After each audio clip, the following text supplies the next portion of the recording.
Oakland. It is great to be back with another Mayor's Town Hall. Like I do at every town hall, I'll give you a brief update on what is going on with the COVID-19 pandemic, how our progress is here in Oakland and Alameda County, as well as some just news highlights that have happened over the last couple of weeks. And then I'm so excited tonight to lead a conversation about Oakland's demonstration of guaranteed income, a policy idea that I think its time has come. It's an idea as ancient as Thomas Aquinas, as recent as the Black Panthers, and one that is being championed by mayors all over this country. We've seen how people have asked for direct, unconditional cash to fight the impacts of COVID-19 during this pandemic and its devastating economic impacts, in addition to the health impacts on our most vulnerable families. And so this is a moment to really explore what guaranteed income can look like, not just in Oakland, but for our entire country.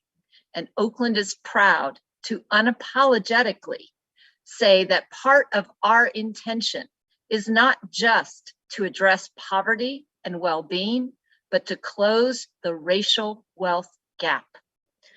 We have some great speakers tonight to talk about that, what it's going to look like in Oakland, and also the results from the Stockton demonstration. Certainly one of the most inspirational recent examples of guaranteed income. But for now, let me give you my regular update. If you could cue the slides.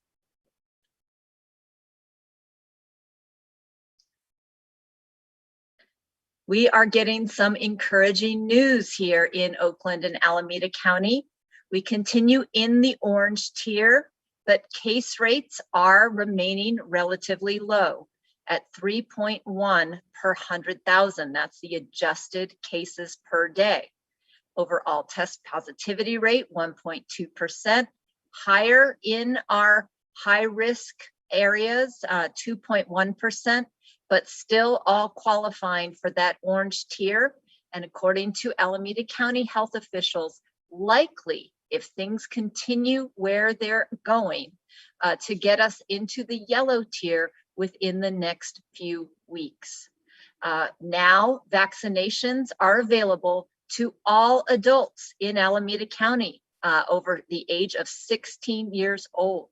And of course, we are making great progress in vaccinating Oaklanders and people throughout the county, with a little more than 1/3 of adults in Alameda County fully vaccinated, and more than half of our adult population with at least one dose. Of course, we got the good news this week that the Coliseum mass vaccination site is going to remain open. So we're very grateful to Cal OES, our federal politicians, our senators, our Congress members that fought hard to keep the site open. And of course, we're still getting around 6,000 people. But I want to give my special love and appreciation to our community-based partners, the churches, the community-based health clinics, folks like Roots, La Clínica de la Raza, Street Level Health, Native American Health Center, that have been just going right out into the community, using mobile sites and getting those hardest to reach families vaccinated. We love the work you are doing. Thank you so much. Next slide. If you want to get your appointment, you can go to myturn.ca.gov, or you can call 833-422-4255. Now, if you're going to myturn.ca.gov and it says there are no appointments, I encourage you to keep trying. Appointments pop up all the time. And so please don't give up hope. Those appointments are going to be there, and there are several sites right here in Oakland that make it really easy. I personally got vaccinated at the Coliseum drive-through site. It could not have been easier or more convenient.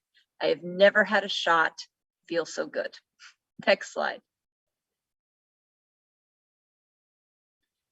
We also want to remind folks that in these zip codes, these are high priority zip codes, and they include 946, 01, 03, 05, 06, 07, and 21. Those are all in Oakland. You can actually make an appointment or just drop in at Fremont High School. You must provide proof of living in one of those zip codes. There's some other high priority zip codes in Alameda County, but we are so grateful to have this fabulous county operations center right in East Oakland at the corner of High and Ignacio Avenue. Next slide. We also this week were part of a really fabulous announcement by All Home. All Home is a regional effort of the 9 Bay Area counties, the 101 cities, to end homelessness on a regional basis through regional coordination and collaboration. The All Home Framework or Regional Action Plan was unveiled this week that will reduce homelessness in the 9-county Bay Area by 75% over the next 3 years. And if there's one thing I want you to know about this action plan, it really focuses on not just providing emergency shelter to get people off the streets. It recognizes that for every person that we're bringing into shelter, we need to be creating at least 2 permanent affordable housing solutions, as well as preventing 4 additional families from entering homelessness to begin with. We're also proud that one of the top recommendations of All Home is to replicate a program that was created right here in Oakland, and I have to say by the mayor's office. It's called Keep Oakland Housed. It has been so successful in its first 2 years of preventing 5,000 Oakland families from entering homelessness or being displaced out of Oakland. All Home is recommending that that approach and that program be expanded to the entire Bay Area. Next slide. I want to also congratulate our Chief of Police, LaRon Armstrong. He was the only law enforcement official invited to be at the White House last week when President Joe Biden and our own Oaklander, Vice President Kamala Harris, announced a plan to address gun violence across America with common sense gun control legislation proposals, particularly addressing ghost guns, as well as recognizing that gun violence is a health epidemic, and that cities like Oakland that have shown progress in reducing gun violence by 50% need financial support to scale these successful programs that work and prevent people from engaging in or becoming victims of gun violence. Thank you, Chief Armstrong, for representing Oakland so well. Next slide. We also announced the start of a spring cleaning campaign. As working conditions are getting safer, our crews are getting back out to pick up the trash that has accumulated over this difficult year. And we welcomed a brand new crew of city workers who are going to be addressing those illegal dumping hotspots. Now, these are proactive workers. They don't wait for your complaints, but we do want you to call us and report illegal dumping that needs to be picked up. And if you have information about who is doing the dumping, you could even win an award. We have a rewards program for successful citation or fines of illegal dumpers. People should not be coming to dump on Oakland. So please do report illegal dumping that you need picked up, or if you have information about who is doing it, please call 311 or download the Oak 311 app. It's very easy to use. You can even attach photos or video.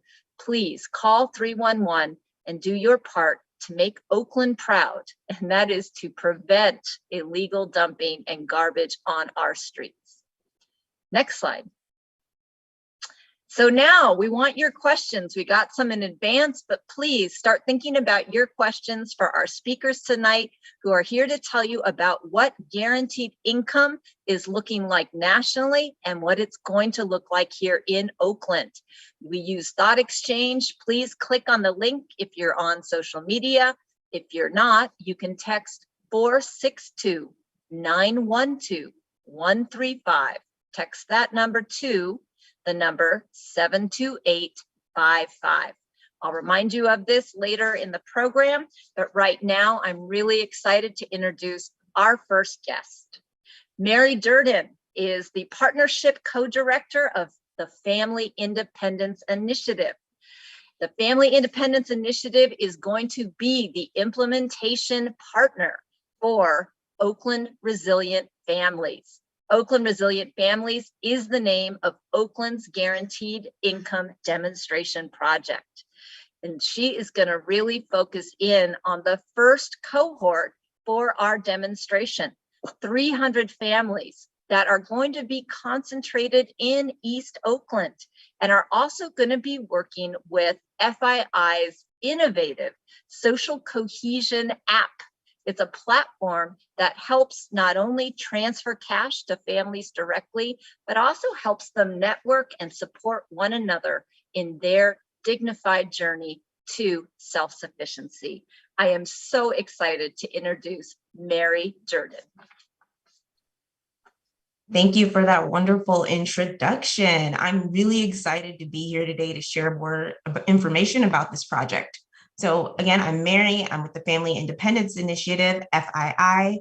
FII is 20 years old. We're a national organization, but we're headquartered here in Oakland. I also live in Oakland and can't wait to see how this pilot will transform lives and build the case for a guaranteed income more broadly. Next slide, please. At FII, we believe that every person is an expert in their own life. But too many systems in our society have been set up to prevent upward mobility for people living in undervalued and financially under-resourced communities. Our country's future hinges on better understanding and building upon the initiative, entrepreneurship, and ingenuity of these families. Our strengths-based approach acknowledges where the power and solutions really lie. In the hands of hardworking people, families, and communities. Our members are resilient, strong, and talented. They want more for themselves and their families, and we are working hard to achieve it, despite systems often working against them. Too often, they're perceived as vulnerable and weak, when in fact, they are highly creative and resourceful. They have clear financial, career, and family goals and are working toward them every day. And together, we're championing a nationwide movement where every person is recognized for their strengths and contributions and have what they need to thrive. Next slide, please. We trust and invest in families and the solutions they discover on their own. Our strengths-based approach is rooted in 3 principles: community, cash, and choice. We provide a platform for people to build and strengthen their social networks and identify their own solutions, helping people accomplish their goals. We invest in our members who, with unrestricted cash, in recognition of the initiative they're already taking to improve their lives. And we trust that people know what's best and are capable of making decisions for themselves and their families. Next slide. We began designing the Oakland Resilient Families pilot last year to tackle racial wealth inequalities. We draw our guiding principles from the Oakland Equity Index that showed families of color in Oakland are experiencing poverty at higher rates than their white neighbors. We received input and feedback from community groups and stakeholders along the design process to ensure that our design was grounded in a local context. And we're so excited now to be at the point where we're nearing the launch of our very first payments. Next slide, please. So to demonstrate the impact of our investment, FII, in partnership with the Mayor's Office and Mayors for Guaranteed Income, MGI, as well as through advisement from community organizations, designed this pilot as follows. So there are 600 families in Oakland living with low incomes who will receive $500 a month for 18 months. Of these families, there will be 2 groups. The first group will be targeting East Oakland residents. And so we're still working with community and research partners to finalize that exact eligibility area. But for now, we know that we're focusing on East Oakland due to the high concentration of eligible families and because it's been cited as one of the worst COVID-19 hotspots in the Bay Area. So by concentrating this group of participants in one neighborhood, we will have a deeper learning about the community level impact of our cash investment. So the second group is going to be open to Oakland residents more broadly. Evidence from this group will build into the vast network of over the 47 NGI cities that you'll hear about soon, amassing the evidence with the goal of federal adoption for guaranteed income. All applications will be online, multilingual, and there will be a randomized selection process among eligible applicants. Next slide, please. So let's zoom into what we're going to learn with Group 1. So Group 1 of the Oakland Resilience Families pilot, it's launching this spring and will also be introduced to the Up Together community platform. On Up Together, members exchange social capital, and that's the resource for that sharing happening in communities every day. So that we as a society don't tend to tie economic value to. So for example, it's a neighbor offering childcare, a friend giving a ride to a job interview, or a group of moms at the same school forming a support group. And while no money is exchanging hands, this type of community interaction has huge implications for individuals and families' social and economic growth. There are no caseworkers, no facilitators on the platform. It's a tool for the community to use as they see fit. And from these families, we will learn about their existing social and community connections and what those connections help them achieve together. Next slide, please. So while receiving the $500 a month investment through the Up Together community, members can join and form groups around common interests or goals. They set their own group norms and invite others to join, and together group members can share resources, set goals, track progress, decide on a regular meeting schedule if they want to connect even more often. And they can hold each other accountable to their goals. They can serve as role models to one another and provide emotional support to their community members. Next slide, please. So through this first group, we're going to learn about social support and community in addition to the effects of a $500 a month unrestricted investment. We'll learn how online and offline community networking affects a household's financial picture, mental health, personal goals, and motivators, and access to other institutional supports. Next slide, please. So Group 2, again, Oakland-wide, will be launching later this summer, and it'll add to the national body of evidence for guaranteed income being compiled by the Center for Guaranteed Income Research. And through this pilot, we'll learn about the effects of cash on economic mobility in other areas such as stress, parenting, and housing stability. And again, you'll learn more about this approach quite soon. Next slide. So please, go ahead and visit oaklandresilientfamilies.org to learn more and sign up to be updated when the application is live. We look forward to hearing from you. Thank you. Great. Thank you so much, Mary. Again, if you didn't hear, please go to oaklandresilientfamilies.org. Just put in your email address. It's super easy. You'll get updates. And when the application is live, you can actually apply to be part of this group of 600 families that will receive $500 a month for 18 months, no strings attached. We are very inspired by what has happened in Stockton, California. And I'll tell you, when then Mayor Michael Tubbs sent me a text and said, would you like to be a founding member of Mayors for a Guaranteed Income? I think I replied, I'm so hella in, or something silly. I think they like printed it out and put it on their bulletin board. My hair is on fire about this policy and its implications to end poverty. I truly believe that poverty is not a personal failure. It is a policy failure. The policies that we have chosen, our systems and institutions, are blocking people from reaching their full potential and charting their own paths to dignity and self-sufficiency.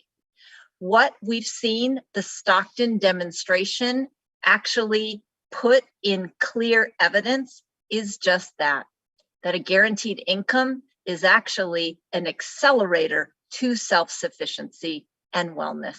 It is such a pleasure to introduce from the Mayors for a Guaranteed Income, our director, and it's so great to be a part of this group, Suki Samra. Suki.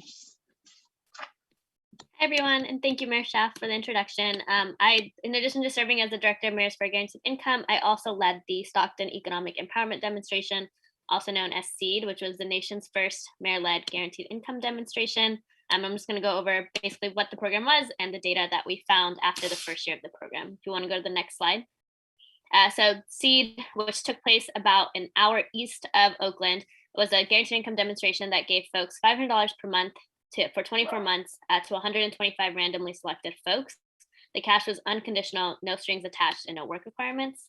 Next slide. In terms of how folks were selected and the criteria, we had very basic criteria. Folks were 18 years of age or older, and they lived in a neighborhood at or below the median household income. And then from there, we randomly selected 4,000 households, sent them letters of the people that responded. About 125 were placed into our treatment group and the rest into our control group. So a very similar process to what will be happening in Oakland. Next slide. And in terms of our research questions, so we were a full-blown RCT, randomized control trial, and we had 3 primary research questions. The first was, how does the guaranteed income impact monthly income volatility? Second was, how do changes in income volatility impact psychological health and well-being? And then how does a guaranteed income generate agency over one's future? So next slide. And we can actually skip this one and go on to the next slide. So in terms of the first research question, how does a guaranteed income impact monthly volatility? We saw that folks in the treatment group, or those that received the $500 per month, experienced less income volatility than did those in the control group. As you can see on the slide, the treatment group had a month-over-month fluctuation of about 46% compared to the control group's fluctuation of 67%. I will note that the ideal sort of income volatility percent is 0%, but we know that for people experiencing income insecurity, poverty, this is not the case because of the ways in which our economy has changed. And so we were able to disrupt income volatility just a little bit through the guaranteed income. And that is important because once we stabilize monthly income, families are allowed to plan for the future and plan for themselves. Next slide.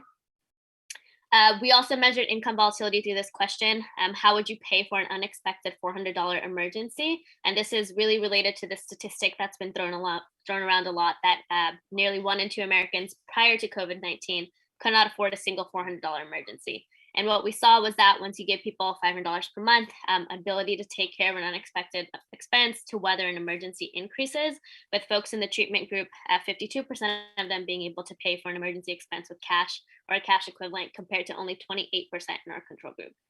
Next slide.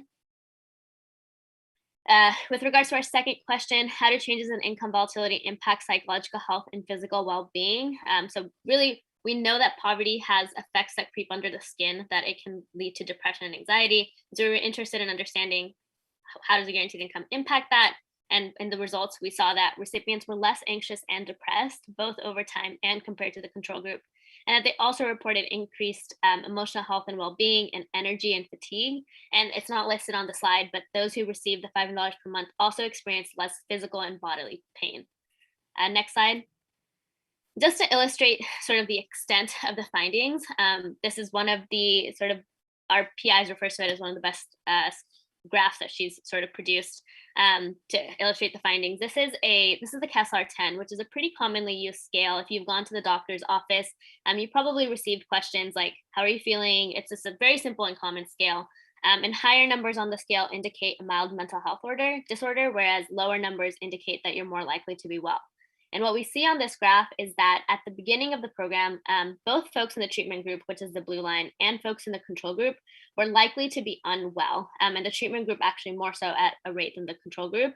But what we found is that over time and over the first year of the demonstration, the treatment group was more and more likely to be well, and meaning that they were scoring lower on the KESAR-10. And these are both statistically and clinically significant results, meaning that not only were they meaningful in the data that we collected, but also meaningful just in terms of how you would measure depression and anxiety at the doctor's office. Next slide. And then I'll just call out this quote from a recipient who talks about how she had panic attacks and anxiety. She was at the point where I had to take a pill for it. I haven't even touched them in a while. I used to carry them on me all the time. And why this matters is we know that anxiety and depression can impact your day-to-day functioning, and decreases in anxiety and depression increase your capacity for goal setting and being able to cope with unexpected shocks. Next slide.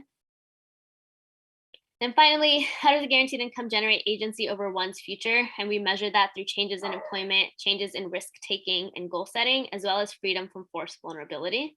Next slide. I'll say that the number one criticism that we received during the entire time we were doing SEED was that if you give people money, they're going to stop working. And that's really rooted in this misconception that poor people are poor by their own choices, poor people are poor because they're lazy. And we know that's not true. As Mayor Schaaf said, poverty is not a personal failure, but rather a policy one. And so we saw that bared out in the data.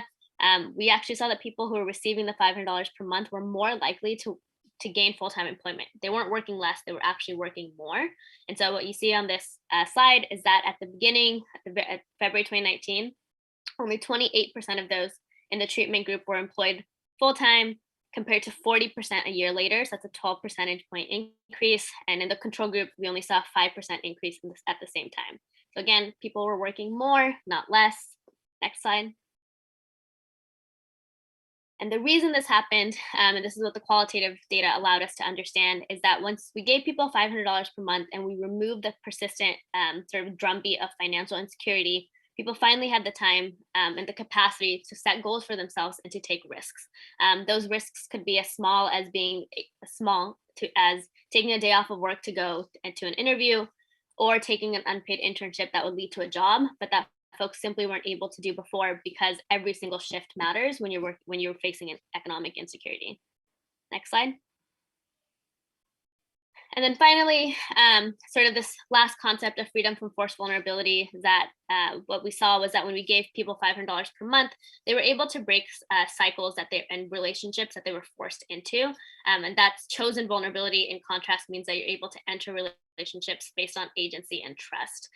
Examples of this include some of our recipients anecdotally talking about being able to leave abusive relationships. And so we see a lot of power in guaranteed income, and especially as a sort of empowerment tool for victims of intimate partner violence.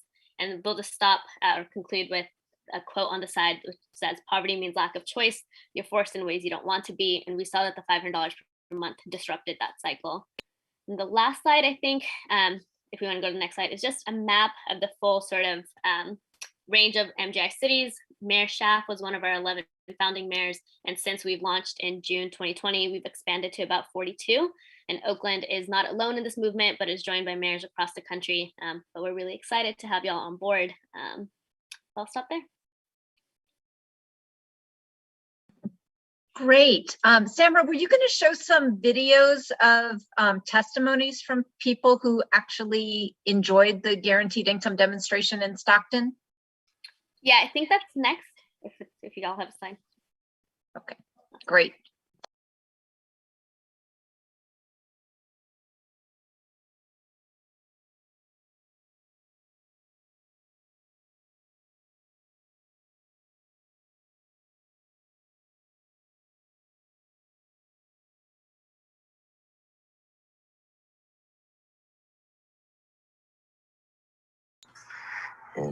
And it's made a huge difference. Can you talk a little bit about what you're doing with them when you're spending time with them that you didn't get to do so much before? Like during the weekdays, just pick them up from school, go get ice cream, help them out with the homework.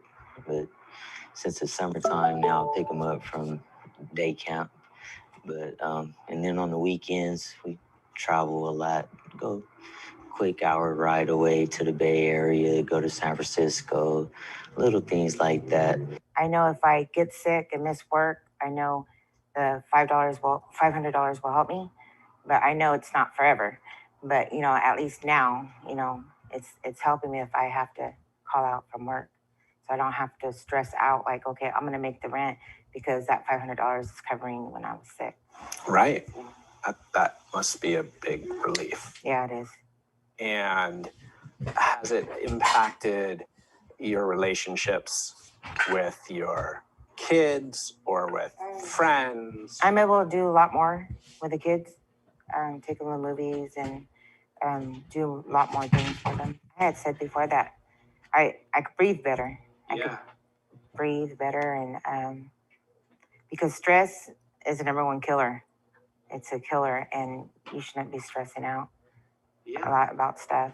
A lot of people in my high school that I went to high school with, a lot of them are dropping like flies from heart attacks and stress and stuff. And I want to be around for my kids and my grandkids and stuff. So the stress relief shows up in my life now because before I was like really like didn't have time, or I was real quick, or I was really like angry a lot. Like I know myself, my body and stuff like that. I was tired. Like I was getting just worn out.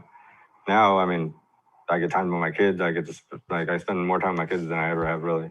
They appreciate it. They like it even more because I mean, we get to do things, movie nights. We get to that's when we just chill, popcorn in the living room. We just watch movies or whatever. Then I get to read books with them. I get to find out what they're doing in school, what they're enjoying in school, what their who their friends are, stuff like that. Stuff I didn't get time to catch up with, or stuff that's important, especially in a child's life. So I mean, it's helped me tremendously. My health, I mean, I feel better. I got a lot more rest.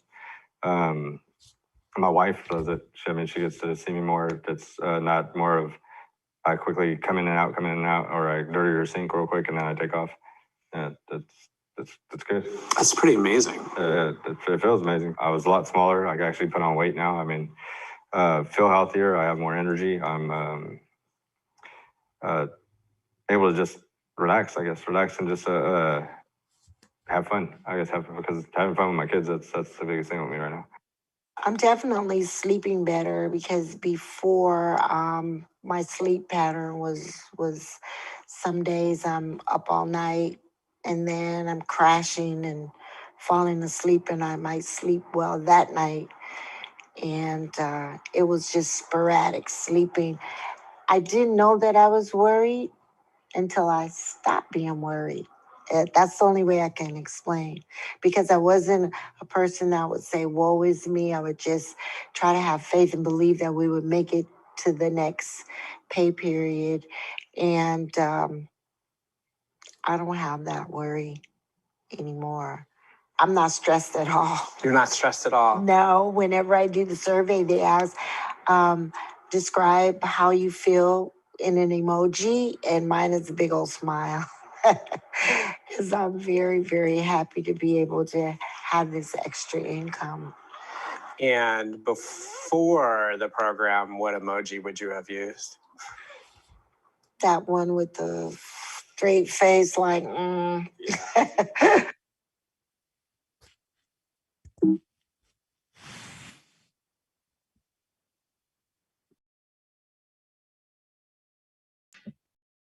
Wow, that was powerful. Thank you so much for sharing those stories. And, one difference between Stockton's demonstration and Oakland's is we are going to be focused on families, someone who has a minor living in their home. And it is just pretty amazing to hear the impacts on parenting. Next, we are going to hear from Oakland Council Member Lauren Taylor.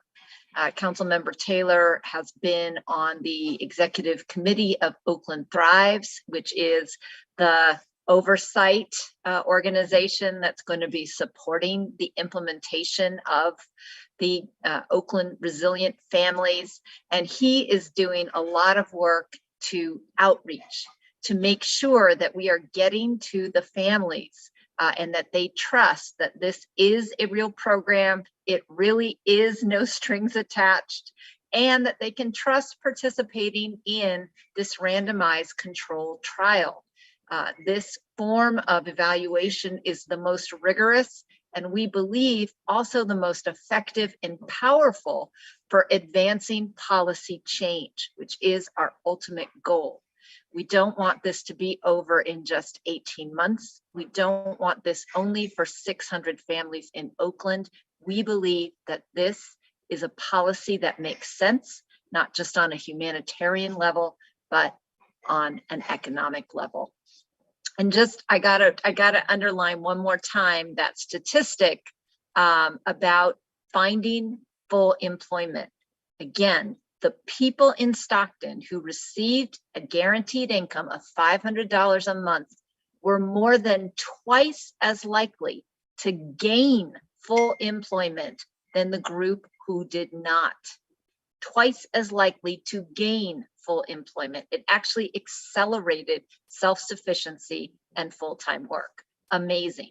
So next up, Council Member Lauren Taylor, District 6, East Oakland. Please talk to us about how we are outreaching to families and why you're also excited about this first cohort in the Guaranteed Income Oakland Resilient Families cohort that is going to be concentrated in your council district. Councilmember Taylor.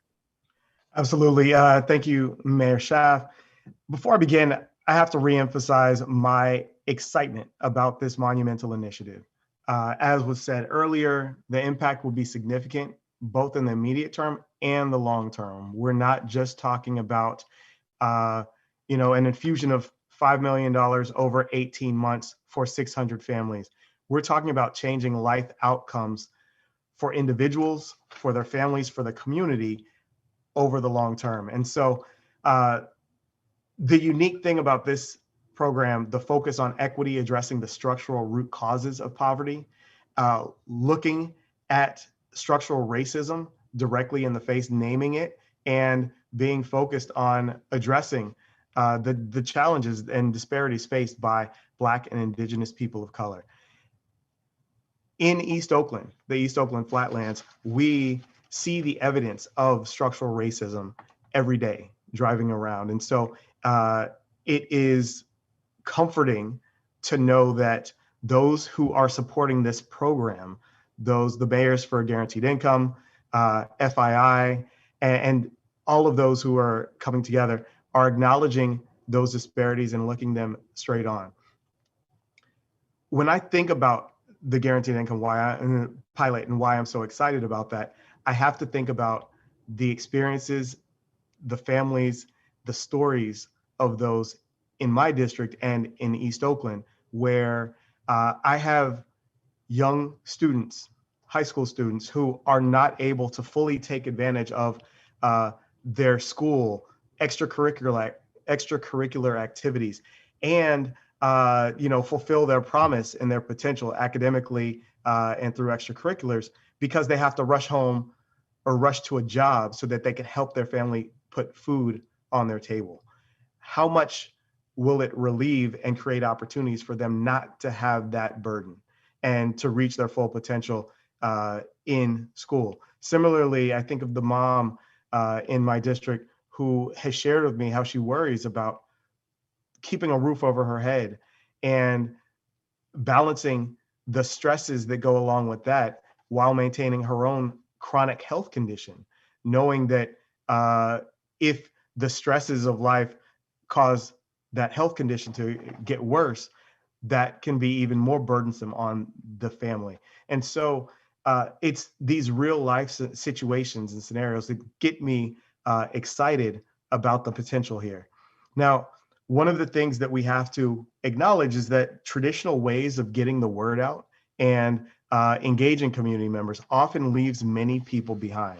And that is one of the reasons why I was excited to really jump in and help as it comes to seeing and realizing the impact on the ground here in Oakland. So to address that obstacle that we face around really getting the resources to those who are most in need, those least engaged, those most skeptical of the system, we have, and as you see in front of you, a number of examples of the community engagement activities, outreach activities that we are lifting up. What I want to emphasize is that this is just the beginning and we're just getting started. there are still ways for you to get involved, for you to help get the word out, for you to help inform the process to make it more effective at reaching those who are most needed. So everyone's got an opportunity to submit their name, be eligible for this opportunity, and to sign up. So what you see here is a table that has a few community engagement activities that we've already started making momentum around. First, really getting the information out and taking advantage of opportunities, community events, to have representatives available to sit at tables and share this information for those who might not be on a Zoom call, see a press release, or some of the other posts that are out there. So our Acoma market that we have in East Oakland District 6, we will be sure to have the information readily available and promote that on a regular basis, first and third Sundays. We are in conversations with other partner organizations that host convenings, physical convenings, COVID-safe convenings, and others to make sure that these are available. As far as community outreach through partner organizations, we recognize through COVID that a lot of times the most effective and impactful way to get the word out is through these partners who are on the ground connected to communities that are most impacted. And we've got a large network of community partners to tap into. We've got our educational institutions like OUSD, the Peralta Community Colleges, our Head Start programs. We've got affordable housing providers like Oakland Housing Authority, Ebalsi, others who have those and have deep relationships with those who we're trying to outreach to. Our workforce development partners like Cypress Mandela Training Center, like our Workforce Investment Board, the PIC, and others. We have conducted a number of outreach programs throughout the city that has pulled together grassroots organizations as well, like our East Oakland Neighborhood Improvement Initiative. There are a number of organizations there. Our Oakland Unite program, our COVID relief partners who have really stepped up over the past year and shown how on the ground connectivity really matters. When it comes to getting in touch with people and convincing them and giving them the information they need, nothing beats face-to-face interactions. And so we have folks who are out there canvassing neighborhoods now, informing folks about vaccine, education, awareness, availability, the truths around keeping yourself safe during COVID. And so we will be partnering with them to get the word out through those channels as well. Another topic is getting mailings out there, using randomized mailings really targeted in the hardest to reach census tracts so that we can get the word out and sort of cover those bases as well. And of course, our traditional media, social media, newsletters from partners, partner organizations, and on demand and as requested, there are opportunities to have community presentations at your organization, at your church, in other locations. I just got had some exchanges with one of the leaders at Merritt College to make sure that their students are fully informed, aware of this opportunity. So wanted to share those opportunities, but really emphasize the fact that we are looking for you to get involved and to help out. This is definitely something, if you can go to the next slide, there are still opportunities to get involved and contribute, to sign up to be a community outreach partner, to sign up in order to stay informed about the latest program updates so that you yourself can register and you can make sure others in your network are prepared as more information is available as we finalize the details and the rollout. Also, this is just the beginning. We're building on the momentum. As we said, we're focused on the long term. And so we want to make sure that we hear your ideas on how we can be more effective with outreach, on how we can amplify the impact of this pilot, and possible directions we can take this as we move forward, knowing that there are tremendous opportunities for expanding this impact, for building on the learnings, because this is a pilot, and that pilot is all about learning so that we can expand and create really this model that can be expanded nationally. With respect to the community concentration, I am very excited about the focus on a geographic area, knowing that, or at least my belief, and that'll be proved with the pilot, is that when you have the change and the impact in a local concentrated area, you have that much more synergies to where you improve the overall neighborhoods, the communities, beyond just the individual that's getting that increased income. And so excited to see how things move forward. I encourage everyone to go onto the website, as was mentioned earlier, oaklandresilientfamilies.org, to sign up to be a part of this, to stay informed, and to help inform as we move forward. Thank you, Mayor. And Mayor Schaaf, back to you. Thank you so much, Councilmember Taylor. Your championship has just been invaluable in this whole initiative. Now, I want to put back up the thought exchange link. This is the part where we want to hear your questions. We will take them live. I can start with a few that we did get ahead of time. One question is, the middle class, AKA the working poor, seem to be a forgotten class of residents. What are you doing to help us continue to afford living in Oakland? I earn too much money for financial assistance, and I don't make enough money to afford to continue living in Oakland. I think that is a very fair question. I do want to clarify that to income qualify for the East Oakland cohort, the first cohort of guaranteed income recipients, those families can make as much as 50%, half of the area median income. And just to give you an example of what that looks like in Oakland, for a family of 3, that would be about $59,000 a year as annual income. So family of 3, $59,000 a year to qualify for the East Oakland cohort. Now, the citywide cohort, we're looking for families that are a little more in need. That is pegged at 138% of the federal poverty level. In Oakland, for a family of 3, that would be a family earning less than $30,000 a year. So 2 different levels. We are trying to work a little bit more towards the middle class. And let's just be honest, guaranteed income is not the only strategy.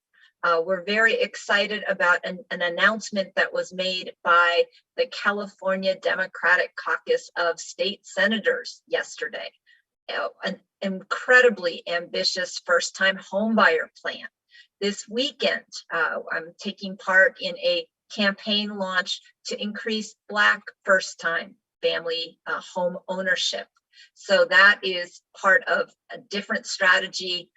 Guaranteed income is not everything. I don't know if anyone else on the panel wants to add to the question about how is Oakland helping our working poor, our middle class residents that might make too much to qualify for guaranteed income, but need our help as well. Anyone else want to jump in? All right, hearing no one, I'll go to the next question. This is a hot topic. When we launched the demonstration, it made national news, and I want to thank the people who answer our phones at the front desk of the Oakland Mayor's office, because they got a lot of hateful calls from people around the country with a question similar to this. Why is the city of Oakland participating in a program that discriminates based on race? The Equal Protection Clause of the U.S. Constitution prohibits government entities from providing financial benefits based on race. Shame. Someone else asked, why is Oakland participating in this? Here's another statement. I have a Black name. Do I qualify for this racist program? So let me be very clear. We are intentionally targeting this program for Black, Indigenous, and people of color families.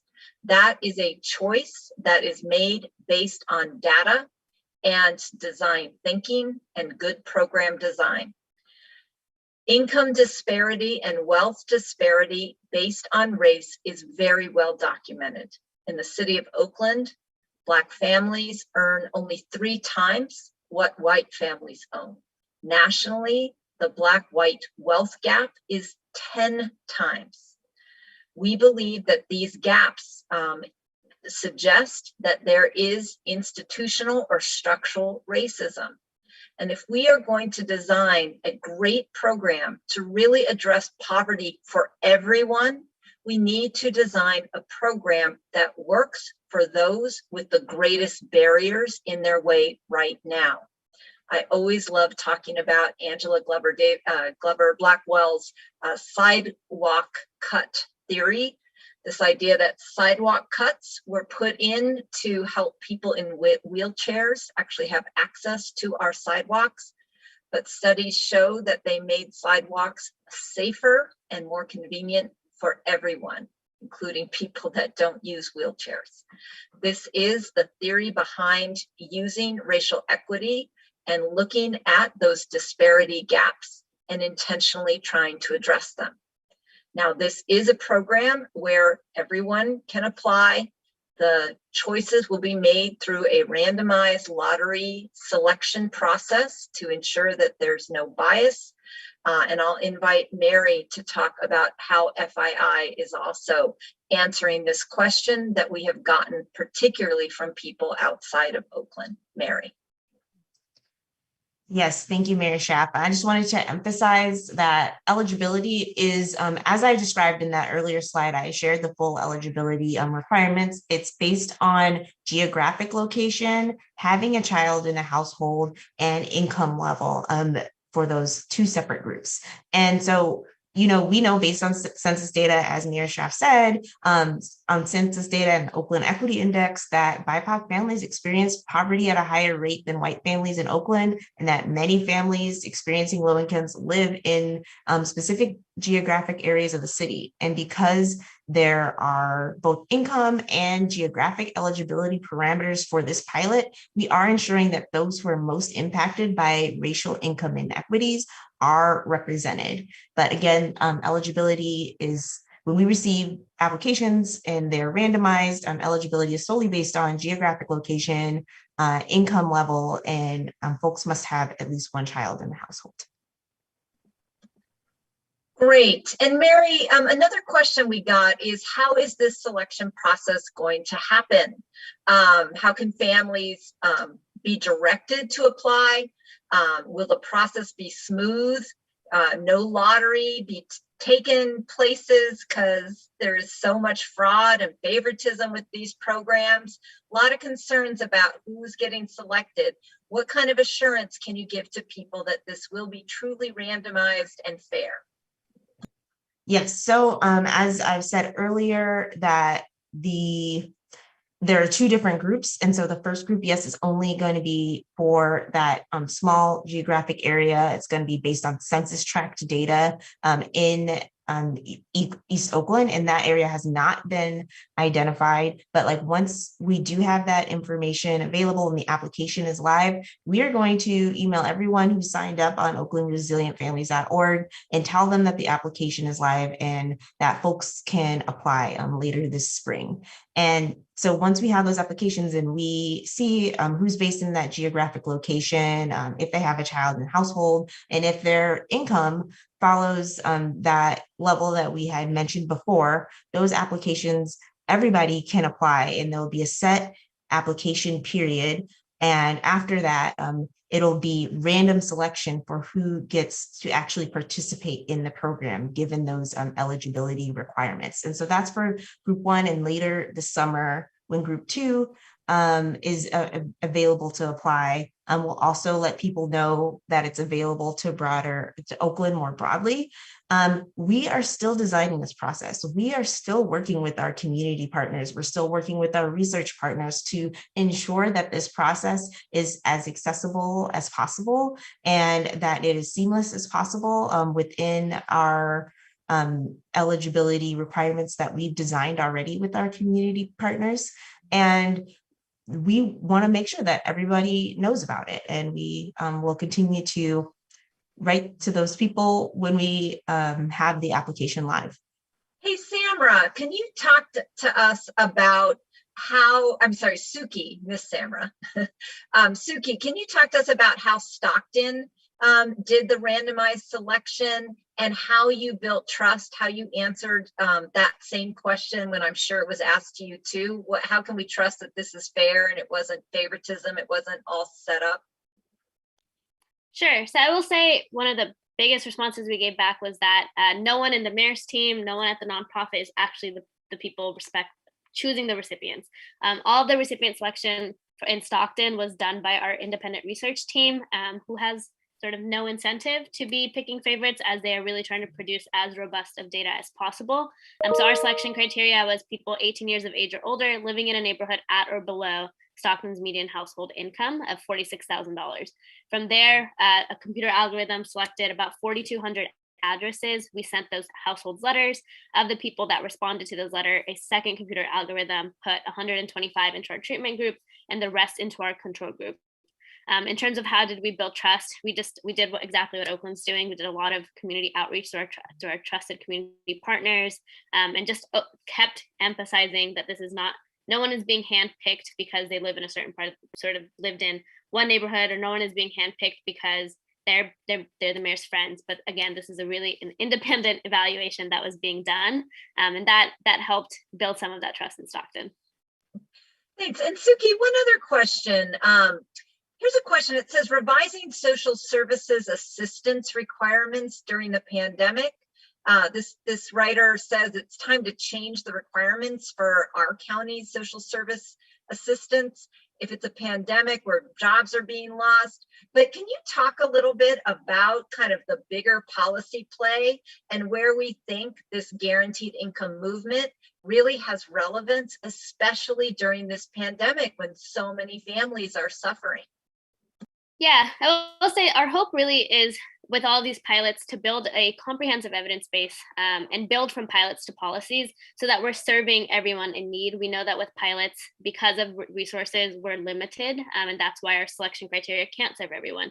But in terms of where it's immediately relevant, it's with MGI, we're advocating for recurring stimulus checks. Folks might have received the $1,200 from the CARES Act or the additional stimulus dollars that happened. So our hope and continued argument is that those checks need to be monthly. Those checks need to be recurring so that folks can rely on them as an income floor. It's also with the child tax credit, whose payments should hopefully begin coming monthly this summer. It's only intended to last for a year. And our hope is that because of the research in Stockton, because of pilots like those that are happening in Oakland, we can make the argument that the child tax credit should be permanent, and that we should eliminate child poverty in half, not only for a year, but sort of perpetually. Those are the immediate examples of sort of how this fight is staggering into the federal conversation. That's right. And I just want to really commend Mayors for a Guaranteed Income have been weighing in. We've had op-eds. Thank you. I was in an op-ed in Time Magazine. We've been sending letters to the White House. We've been sending letters to Sacramento. We are relentless in our advocacy. We recognize there are many incremental steps that get us closer to guaranteed income, even if it isn't the full-blown policy yet. And we are absolutely actively working on all of those fronts, including a piece of legislation in Sacramento right now that would also not penalize people receiving a guaranteed income who also are receiving other social safety net services. That's another example of legislation and an example of how the idea of guaranteed income is really taking off. Let me see. One question is about the city's involvement and who is paying for this. Technically, the city of Oakland is not involved in this demonstration. I, as the mayor, am because of my membership in Mayors for a Guaranteed Income. But this demonstration project in Oakland, Oakland Resilient Families, is 100% funded by philanthropy. We are very thankful for that private funding. It allows us to test some things and have program requirements that we probably would not have if this were a publicly funded program. And so this is what is so important when public and private collaborate. We can test things, we can iterate, we can actually develop the most effective programs that then we can take and scale at the public level. Now, I know some people have been sending some questions in, so if the fabulous interns that are supporting this town hall could put up the recent questions that we've gotten live during this presentation, please put them up.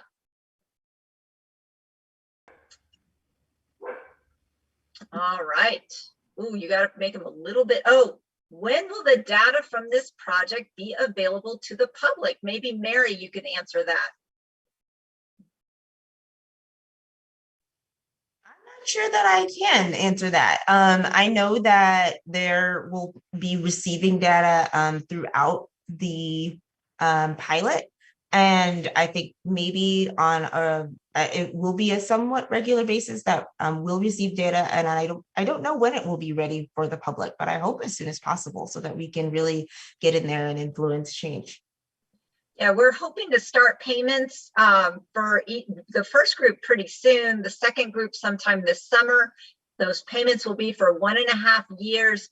Suki, how long in Stockton did it take between the end of the actual payment program and the evaluation groups? And share with us a little bit about how you used certain storytellers to share their stories throughout the demonstration. Sure, and I was just about to chime in with that because I do believe that the Center for Guaranteed Income Research is following a similar model that they did in SEED. So we were able to release spending data about 6 months after the program started. So, and I believe through the platform that FII is providing, you all should be able to track spending data similarly to the way that Stockton was. And that was really important for us in Stockton because in addition to the sort of employment criticism, the other big criticism we got was that if you give people money, they're going to spend it on drugs and alcohol. Our spending data did not show that, and I hope Oakland similarly will not show that. And so just having that data along the way to show where the money is going. And then we had our first year data, which covered the first full year of the demonstration, was released in March. Our payments ended in January. Our research is ongoing until September, and we'll have our full 2-year data in March of next year. So there's about a 6-month lag after the end of the program. But I will say, as Mayor Schaaf said, one of the things that we embedded in Stockton and that we're encouraging our MGI cities to embed is a storytelling cohort where recipients who are able to share their experiences with a guaranteed income pilot as the demonstration is ongoing. And that's really important because data is really important, but we know that data alone doesn't change hearts and minds. It's really about being able to see yourselves reflected in pilots and ultimately in policy. And so the video that y'all saw earlier were folks in our storytelling cohort talking about the ways in which guaranteed income allows them to finally feel like the good parents that they always were, but they might not have felt like because of economic insecurity. Folks talking about being able to find full-time employment, et cetera. So really being able to lean on those stories and really humanize the data, humanize the pilot along the way. Great. And Councilmember Taylor, first of all, I want to thank you. You are a really important part of our team that helped us secure this amazing transformative grant from Blue Meridian Partners, is our philanthropic partner for this initiative. So thank you for being part of that team. I know you also recently brought to the City Council a resolution to try and take an official stand on behalf of the city. How could people stay in touch with you? There's a question about someone wants to advocate for this initiative on a national level. Do you want to give out your contact? Because I know you're really leading the charge from the Oakland City Council. Absolutely. So I will definitely drop my email address in the chat. I can be reached at ltaylor, LTAYLOR at oaklandca.gov. And I want to emphasize the fact that we're getting a lot of great support. There are many who have been advocating for guaranteed income, some sort of basic income, and the groundswell, the momentum is growing, and that's what we want to really capture and captivate on. I am pleased and excited that my colleagues have expressed desire and support to join with the resolution that I have brought forward. And we are taking it beyond just the city level, up to the state and nationally, because it's where that national policy takes effect that we really drive the change and the transformation that we need. I similarly am excited, was excited and sort of moved by the stories that were told, the video. And I'm excited to see similar videos by our Oakland residents based on the impact that they receive through this pilot and being able to amplify that as well. As far as getting more involved in advocating, I encourage you to reach out to your elected officials at all levels of government to reach out to other partners so that the voice gets amplified as we build the momentum that's necessary for this change. Well, thank you, and I agree. Hey, Mary, I know people keep on asking, how do I get, sign up? We keep on giving out this website. Is there a phone number or something for people who don't have internet connection or an email? Do we have that available yet? At this moment, our application will be fully online and all of the information is fully online. I think we will have, with the outreach that our community members will be doing, we'll have some flyers that people can be available, that can be available to them. But we're working on ways to make everything more accessible for folks, but right now everything is online. All right, well, if you don't have an internet connection, you can email Councilmember Taylor and he'll sign you up. All you need is an email address right now. You don't need web access just yet. Or even your phone number, eventually when the website does come up, when the application comes up, you'll also be able to apply with your phone number.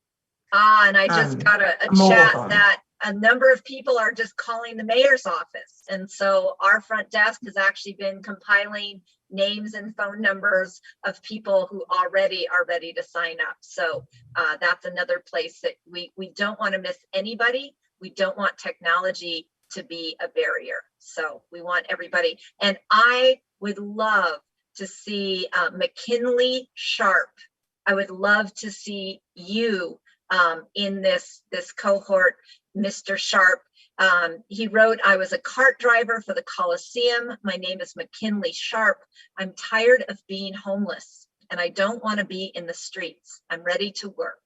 We are human beings who made mistakes, but we are not seen. We are seen through. We aren't ghosts. See me now. Here I am, Mayor. Here I am. Well, McKinley, I see you. I hear you. This initiative is for people like you, because right now our systems are not working.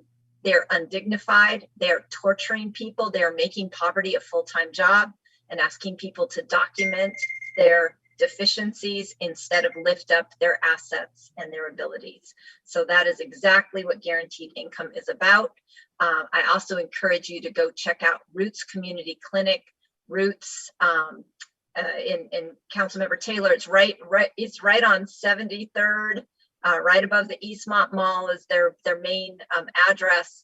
They have a fabulous move into work program. So Councilmember Taylor, did you have anything to add for Mr. Sharp? I was going to say, look forward to hearing from you. Feel free to reach out and my team will help make sure you get connected to the opportunities that the city has. Thanks. And I don't know if anyone else wanted to add something. That was a beautiful communication. Thank you for sharing it. There's a question about whether this will affect people on Social Security. And Mary, I know that our team has talked about how to protect against that in the event that the waiver at the legislative level does not go through. What do people need to know who receive Social Security? Is it safe for them to apply for Oakland's Guaranteed Income Project?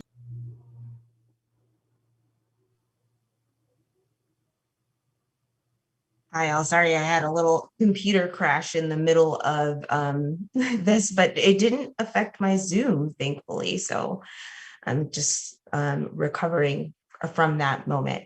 So I think that this is with Social Security specifically. My understanding is, that is a benefit that is you may or may not have to report this to for your income, and so I think that you'll have to talk to your specific person who you would reach out to when you would get your information. So your general benefits counselor for Social Security, and that goes for any sort of benefit. Like, we are seeking waivers for this project. That's one pilot, and that's one of the reasons that this is taking longer. I think people want this to be available now, but we want to make sure that we're able to protect benefits.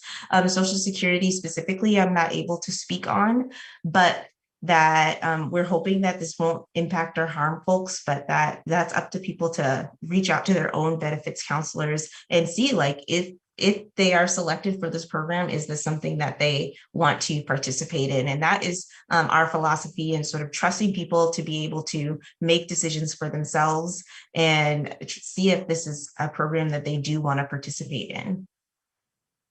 Well, my understanding is we've also set a little bit of funding aside in our budget, that if, despite our counseling and our support, someone's benefits are impacted, we will attempt to make them whole. So we have a little insurance fund, is my understanding. Is that correct, Mary?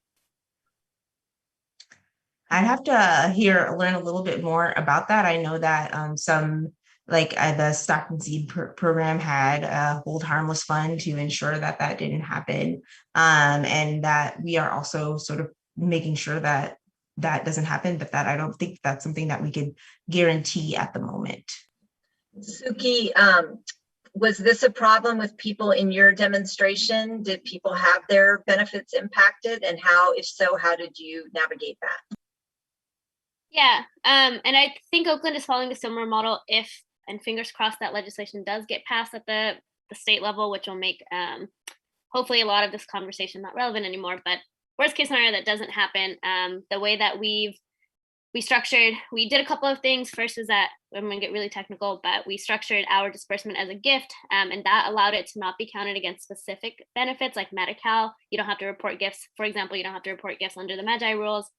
For research. Oh, Suki, you're answering the next question too. It says, will the income be taxed? So, awesome. So I will get really technical then. So in terms of how the first strategy that we used to protect the benefits was that we structured it as a gift, and sort of to meet the IRS definition of a gift, it has to be unconditional, which this is, and the entity that's doing the research is different than the entity that's delivering the dollars, and it falls under the annual limit, which is about $15K. So because of that, you do not have to report it on your taxes. And also because of that, it is excluded from certain benefits. We know that each benefits rules are different. So through the gift classification, we were able to, again, protect benefits like Medi-Cal, where you do not have to report gifts for your recertification. The second thing we did was we were able to successfully secure a waiver for CalWORKs TANF.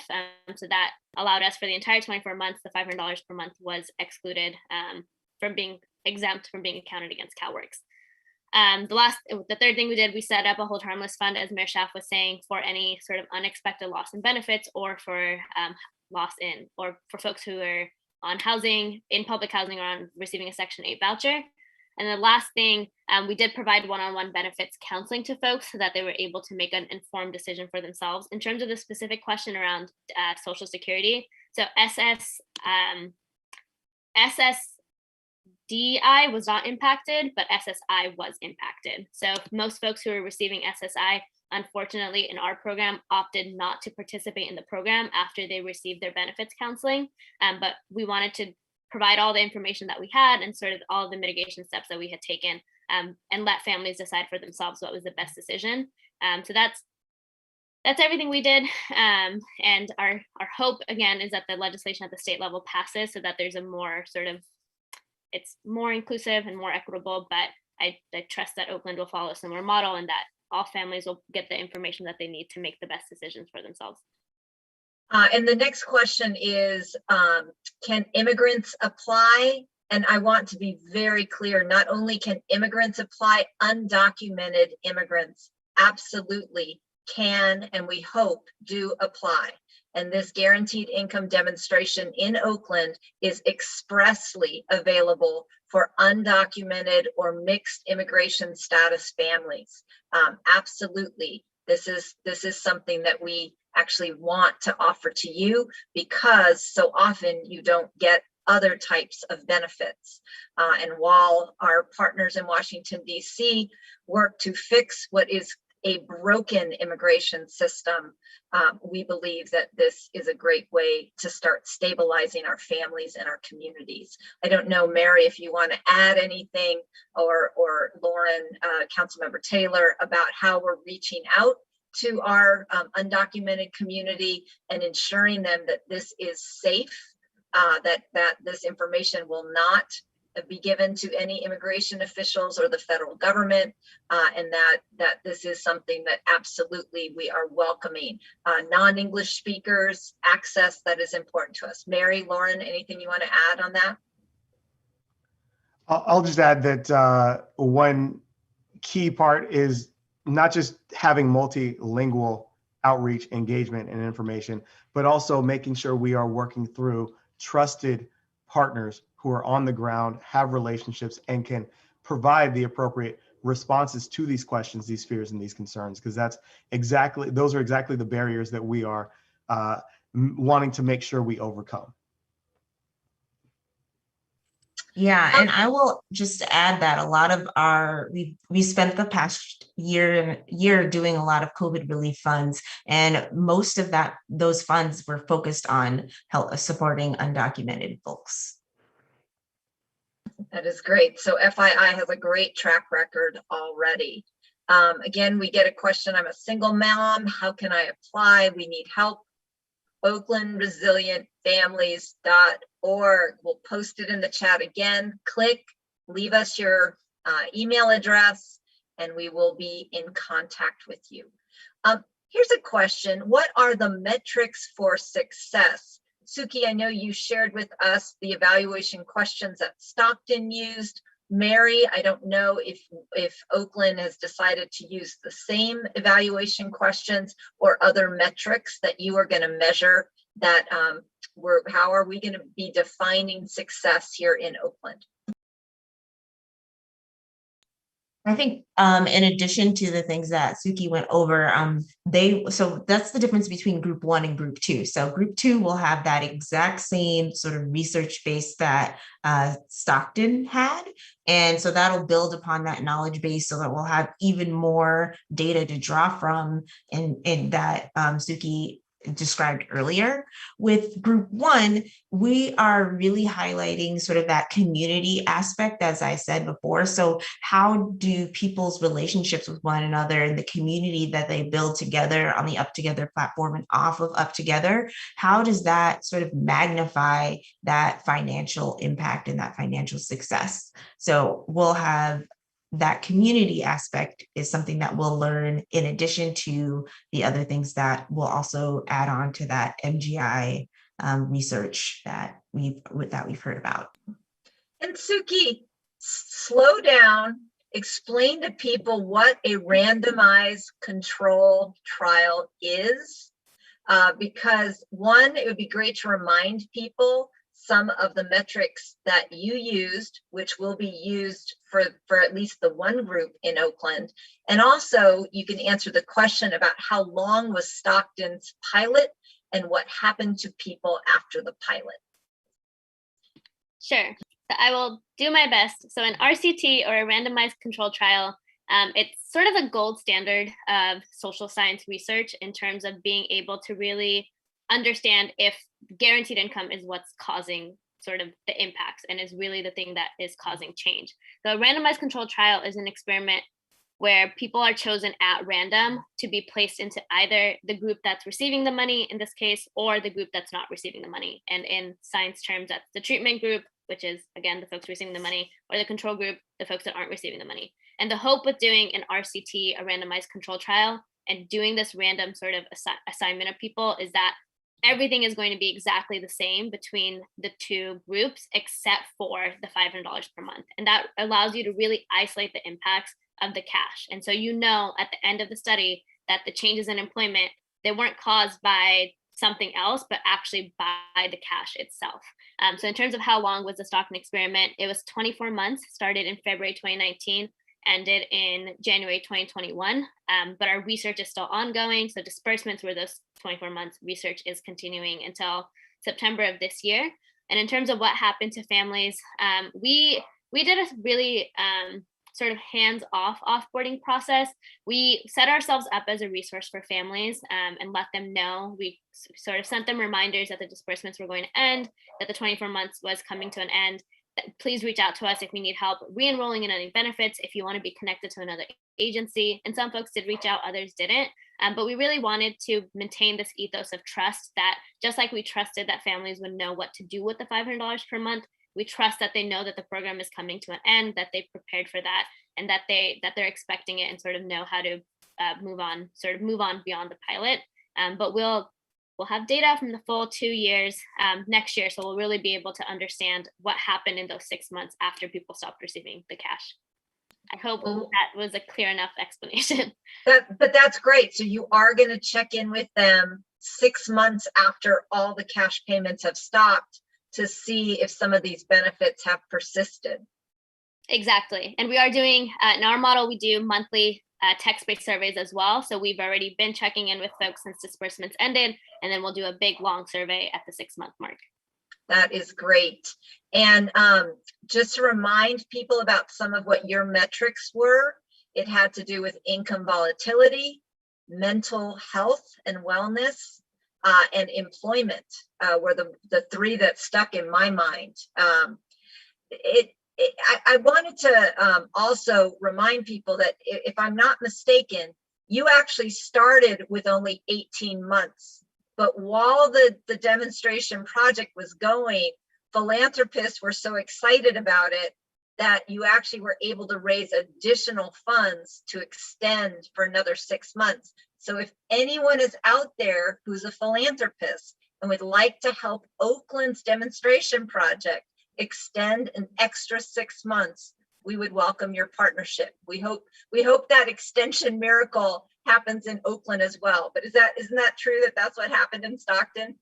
Yeah, that's exactly right. We were going to end in July of 2020 because of the pandemic. Some philanthropists who were super excited about our work were like, let's extend for an additional 6 months so we're not kicking the income floor out from underneath the folks during the pandemic. Oh, that's fabulous. I hope that happens for us as well. Either Mary or Lauren or Suki, talk about the timeline for national implementation. I know that's kind of up to our elected officials, especially in Washington, D.C. But are there any upcoming deadlines that people should know about? And also for Mary, if people are interested in the national advocacy work, is signing up at Oakland Resilient Families a way to get connected, not just to participating in Oakland's program, but being part of the national conversation and community of people that care about this issue?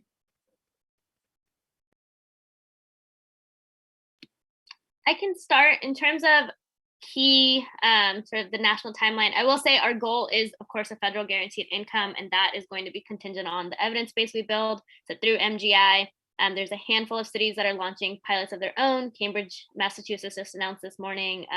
St. Paul, Minnesota is already doing a pilot. So there's a lot of momentum and energy that we're super excited about. And as that data comes out, we hope to continue using it in conversations with the White House and with senators. Our hope is that, again, as I think the American Family Plan is what it'll be called, American Families Plan.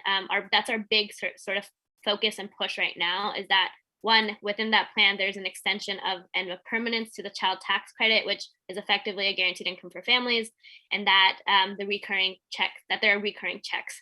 We saw a couple of weeks ago, Senator Wyden and about 20 of his colleagues signed a letter for automatic stabilizers and for recurring checks. So really hoping that the momentum in the Senate plus and the energy allows us to have an American Families Plan that puts a lot of cash back into people's hands. In terms of how folks can sign up, I will say if you go to mayorsforgi.org, that's the Mayors for Guaranteed Income website, we do have a sign up there for folks who are interested in the national conversation. We send, I think, weekly or bi-weekly newsletters that feature pilots like the one in Oakland, so you can sort of be aware of the national guaranteed income movement if you're interested in plugging into any of the work that we do. Yeah, and I think Mayor Schaaf, just to add to your earlier question, I would say do not sign up to oaklandresilientfamilies.org if you want some information on the national work, because this website is tailored to the Oakland community, and we're going to tell you everything about Oakland Resilient Families in that specific GI project. But feel free, yes, to sign up for Mayors for a Guaranteed Income, along with reaching out and observing Family Independence Initiative, or even joining Up Together as well, to be informed about any sort of broader work that we're doing and how folks can get involved. Great, and maybe the magical interns can put in post, again, can you say it's mayors for a, give me the URL for it. Yeah, and it's posted in the chat. It's mayorsforAPI.org. Great.